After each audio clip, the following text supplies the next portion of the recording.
how to convert a PDF to a Google Docs.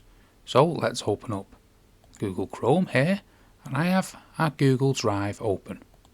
So what we'll need to do here, once we have our Google Drive open, is to press New here. Then you want to select File Upload here. You can see it tells you a little shortcut here if you want to press that on the keyboard. But I'll just press the upload here, then I'll navigate to where my PDF is, which is on a desktop. Then what I'll do, I'll select the PDF here, then select Open. You can see here in the bottom corner it starts to upload the PDF file.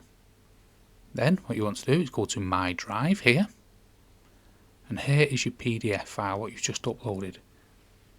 You want to right click it, then select Open With, and then Google Docs.